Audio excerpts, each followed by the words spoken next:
Alright guys, welcome back to VALORANT News. Masters Tokyo is nearing its conclusion, and can you believe it? Evil Geniuses with another astonishing victory, destroying Team Liquid, the winners of the EMEA side. They will now go on to play Fnatic, the pre-tournament favourites, and that's going to get absolutely wild if EG can somehow continue their current undefeated map streak, but Alpha believes it's going to be a different story. Very much intrigued to hear your thoughts in the comments. Hit the like button if you enjoy. Subscribe if you're new as always. I would greatly appreciate it. Wow, this event is getting crazy. Thought this was quite nice to see as well. 2 years of Crashies and Victor being together on all the different teams. Okay, the OpTic iterations, now NRG, and how well they're presently doing. They're going to have to continue in losers. Their bracket run is going to be far from easy. We'll see what it is in a few minutes time here, because wow, this EG series really did impress many people. Must be said also though for PaperX that something was not going to be there in time for Fnatic. I think it seems quite clear at this point that this tournament is going to go past without something on the roster, which is very unfortunate.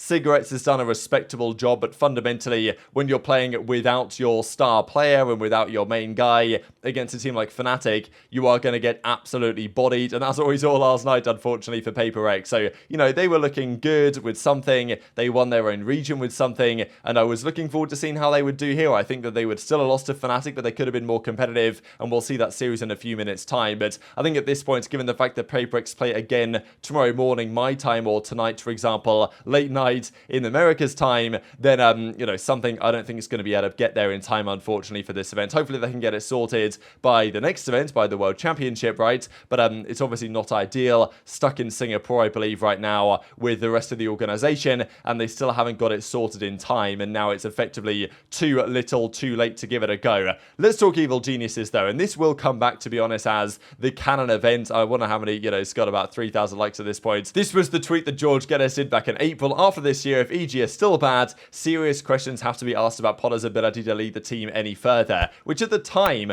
wasn't an unreasonable analysis, I don't think. But ever since this point, things have turned around rapidly. Demon 1 was a massive part of it, but the great thing is about EG right now is that Demon 1 was the guy. He got them to this point. He came into the team, he turned them around, they were cooking with him on the roster, no doubt, and they got this far. They qualified, didn't look like he was actually going to make it. The guy in the US passport office or whatever, he stamped it just in time for Demon 1 to get out here, but now he's here.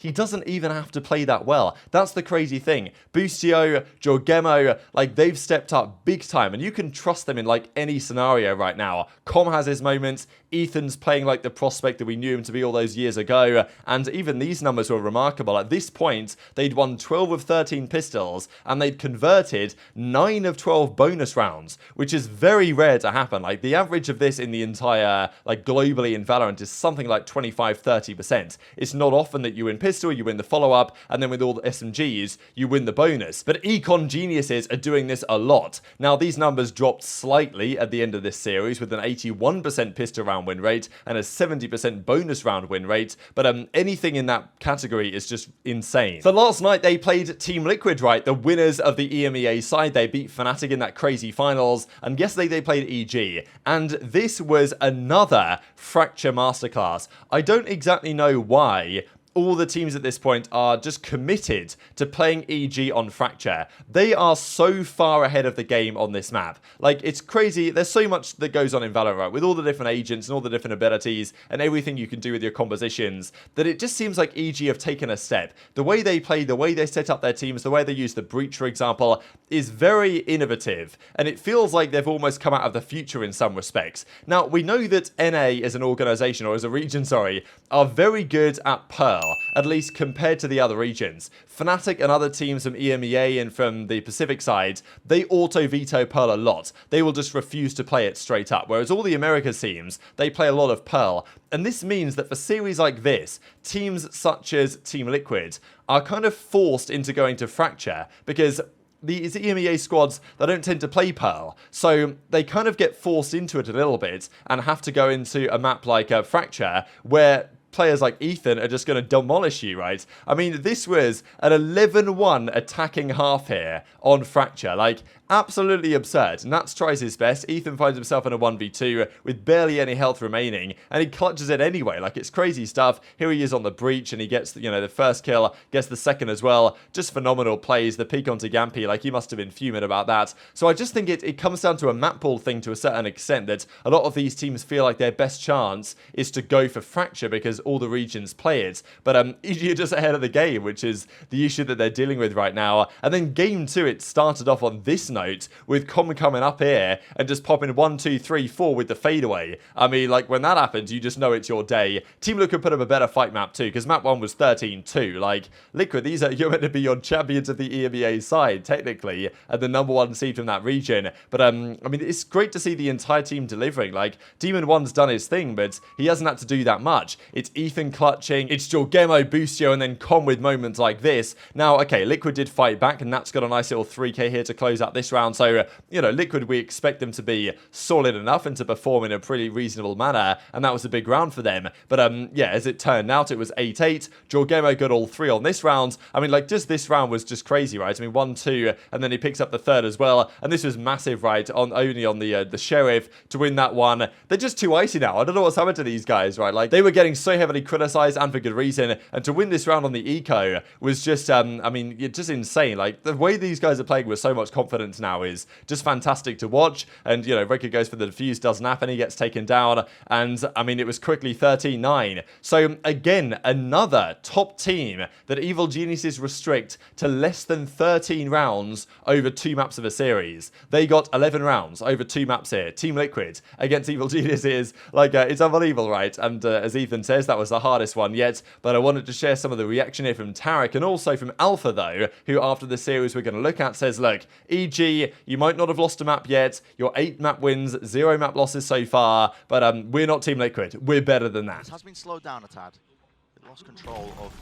Oh, the stun. They wait for the phone line to come back to regenerate, to set themselves back up onto the angle. They have to cross dry. The space from it. Forcing out the ults. Now he faked the ult and his teammate died. He faked the ult and his teammate died, and he one-tapped him again. Oh my god. So well played. Bro, how are Incredibly well they're the done best team in the world? You've got to see com skills in the replay, I think, because everyone doubted them. Everyone. So let's take a look. Dodges the flash. Finds the... Oh, they really, truly are the Evil Geniuses.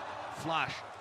Team Liquid had forced into that Bro, round as well, they are winning this event. I can't jinx it. I've been saying it. There's no jinx, bro. I've been saying this shit. They are the best team in the world. They are winning this event. Is this the best Fnatic we've ever seen? Like, I can say yes, because on team, everyone is the best there in the role. Say you love Turkey! And we are just working too much. Say you will go here for travel, maybe for tourism. Do better on LA, but we are also good right now. You guys are incredible. Last question I have for you. You're going up against Evil Geniuses next in the upper finals. They've been taking everyone by storm. They are undefeated. They haven't dropped a map. Talk to me about that matchup.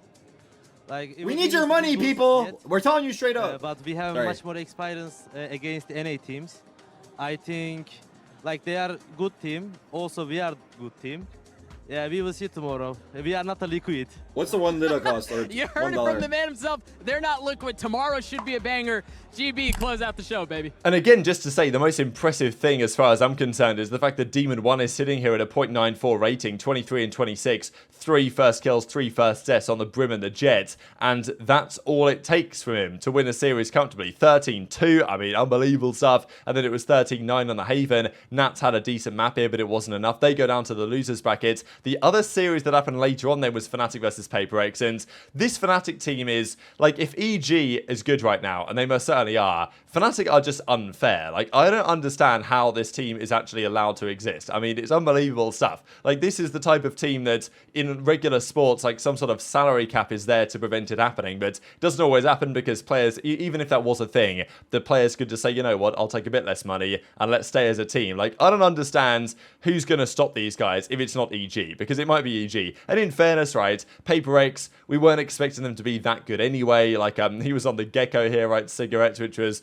questionable, and Fnatic start off with a perfect 12-0 first half here on the Lotus. They lose a few rounds, but they eventually win it. It could have been a 13-0. It wasn't in the end, but it doesn't matter because Fnatic come back in game 2 here on the binds, where they're very good. And yeah, we got some solo peaks here from the PaperX guys, and you know how it goes with PaperX, right? Just the way they play in general, that, you know, they're going to hold W, they're going to swing into you, and if Fnatic are prepared for it and they're ready for that playstyle, it can be definitely counterable, and Dirk does that to very good effect here. So Fnatic win this one without really breaking a sweat, and that is definitely scary for the rest of the teams. We know that Liquid won their own region, but fundamentally, I think there were some questions as to whether, you know, that was actually going to be sustainable come to the big events. And yeah, PaperX tried their best, and Jing did okay here, and, you know, the Gecko pick was definitely interesting. It's a PaperX classic to go for these strange setups, but in the end, Fnatic just way too good. I mean, the talent on this roster is absolutely absurd,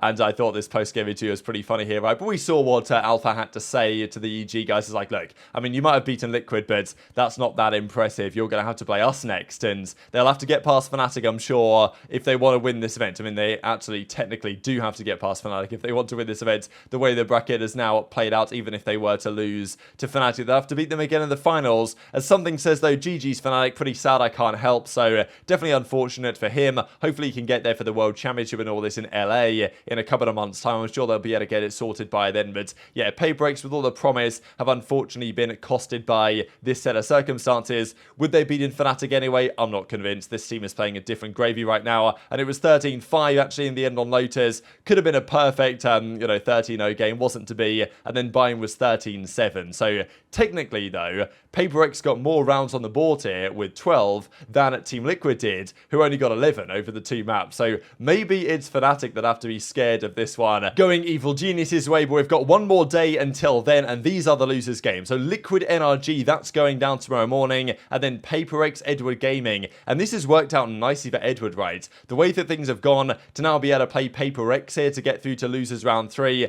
that's definitely winnable. Edward should, in my opinion, be straight up favourite in that match. And then NRG Liquid, that's going to be a banger. I feel like NRG, I would just about lean their way, but man, this tournament's getting crazy. Fnatic EG in the upper finals, one of those in the grand finals for sure. EG haven't dropped a map yet, neither in fairness they have Fnatic, so someone's got to break the streak, and well, we'll talk about that in more detail, I'm sure, tomorrow. So very much enjoyed to hear your thoughts in the comments below. Hit the like button if you enjoyed, subscribe if you're new, take care, and I'll see you next time.